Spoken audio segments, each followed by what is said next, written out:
Alright, ladies and gentlemen of the 1/18 scale, 3.75 inch, 4-inch modern action figure community, I'm back again with another video. And in this video we're going to be discussing none other than Mr. Chuck X Gorin, the driver of the bridge layer, the Toss and Cross, otherwise known as Tollbooth. So now, Tollbooth was released originally in late 1984 as a Sears exclusive. Later in 1985, he was then released as, he was mass released for everyone to get their hands on, I guess, Toys R Us and KB Toy Store, all the cool places back in the days that we had. He continued till 1986 and then discontinued in 1987. Tollbooth was exclusively packaged with the bridge layer. Now, Tollbooth and his bridge layer, from what I found, he was in many cartoons. I'm actually in the midst of checking out some of the old cartoons and trying to get a better handle on all that stuff. Because remember, that was a long time ago. So he was pretty popular in the A Real American Hero era. There's no other variants of version 1 Tollbooth. However, this one that we're going to be discussing was version 2, and it showed up in 2013. So let's go ahead and have a look at his file card here. You can pause and read that. Let's see if we can get it to... All right, there we go. And it says here, G.I. Joe Club exclusive 2-05. So I guess it was Wave 2, the fifth figure of Wave 2. I'm not sure. GIJoeClub.com. I highly doubt that's still a thing. You got your Hasbro logo here, GIJoeClub.com. You got some other stuff right here that you can read. It says here 2013. And let's just discuss the elephant in the room. Why does this look like Nicolas Cage? I don't know. Maybe they have ideas for him in a movie? I don't know. So here we'll get a look at the front of the box again. G.I. Joe Club exclusive. Adult collectible warning. Choking hazard. Small parts. Not for children under 3. Remember, people, do not let your children choke on this. Alright, G.I. Joe, awesome. It has A Real American Hero on it. We definitely like that, again with the Nicolas Cage. And here is the figure on card. Awesome. So now, without further ado, we're going to get him off of the card back. And please, mint collectors, look away. I don't want to scar you for life by, cutting through this. It says here he is a combat engineer. Awesome. So now that we have him off card, let's take a look at some of his equipment. First, we'll start off with, here.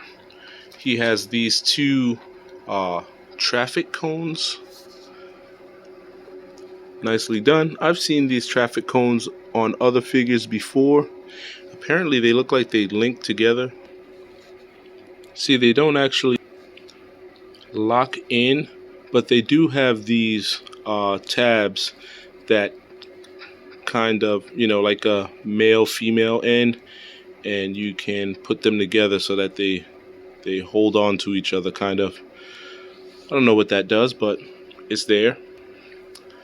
Pretty cool nonetheless. Moving right along, we've seen this before. There's a little section of barbed wire, or bob wire rather, and we've seen that on quite a few figures. I've never quite honed in on what they expect us to do with this, but hey. Next, we have his sidearm. Looks like it could be a 45. I'm not sure. But that's what you're getting. It's okay. I've seen better, but it's okay.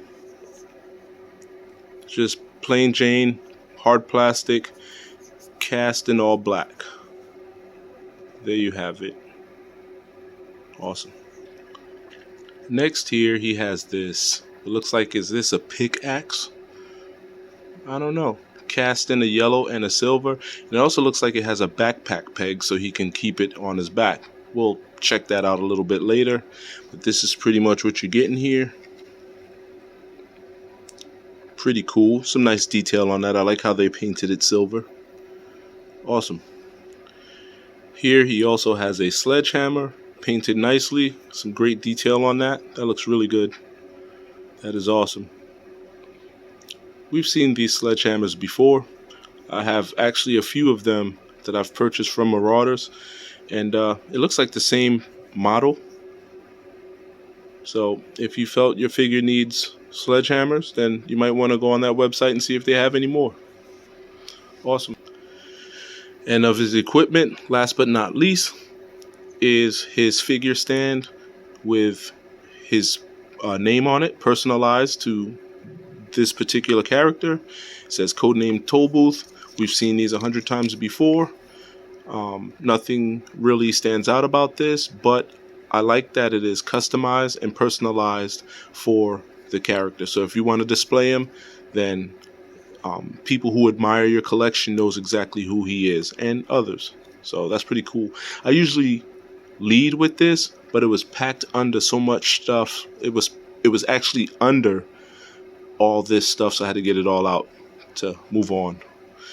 So last but not least, the moment we've all been waiting for is we're going to get a look at Mr. Tollbooth here. So I believe in the cartoons he had a green helmet. I don't know what made them go orange, but it looks good. He looks like a construction worker more than a soldier, but like they said, he's a combat engineer. So let's get a look at that face, and it looks fairly good. I like the way they did the eyes. The eyes aren't that bad. We've all seen some bad eye jobs. This isn't one of them. He's got his web gear on. He's got a bunch of pouches there, some buckles. He's got his peg hole in the back.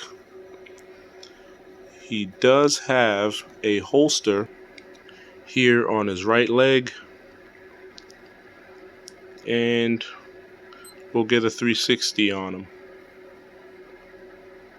There you go. Hold on, I'm sorry. I want to get a good grip on him so I can do a proper 360. Awesome. The helmet is non-removable.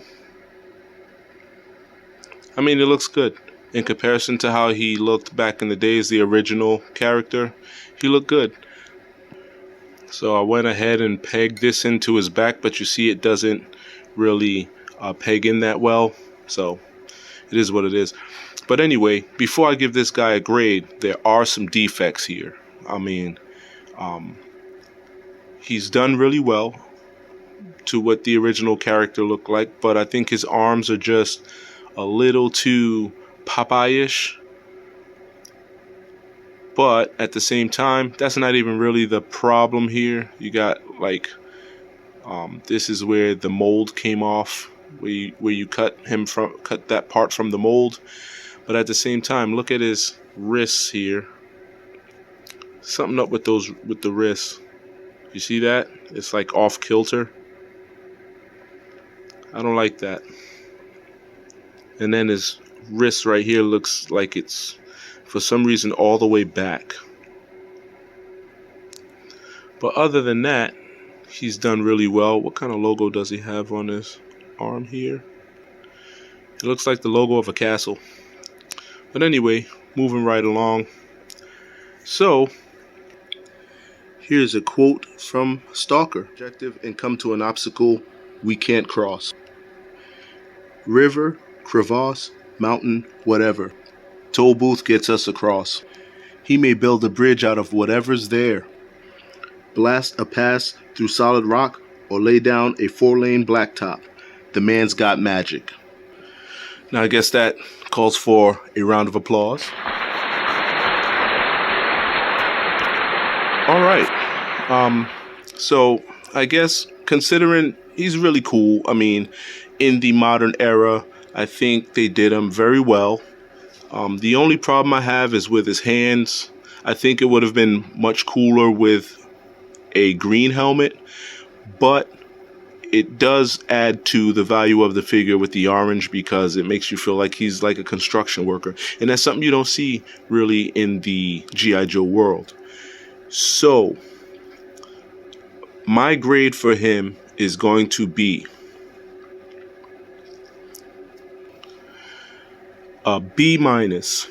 And I mean, despite it being a cool character and a cool redo, I just don't like the way the hands are because there's no fixing that. The hand, you can't get beyond the way the hands are. At the same time, his gun does not properly fit in the holster and will fall out. So you're gonna end up losing his gun, and it just kind of just sits in there. It doesn't fit tight or anything. So I guess with that being said, this has been Tollbooth, the driver of the Tossing Cross, aka the Bridge Layer. If you have any questions or comments, feel free to put them down below. I'll get to them at my earliest convenience. I appreciate you all. Thank you for watching these videos. Until the next time, peace.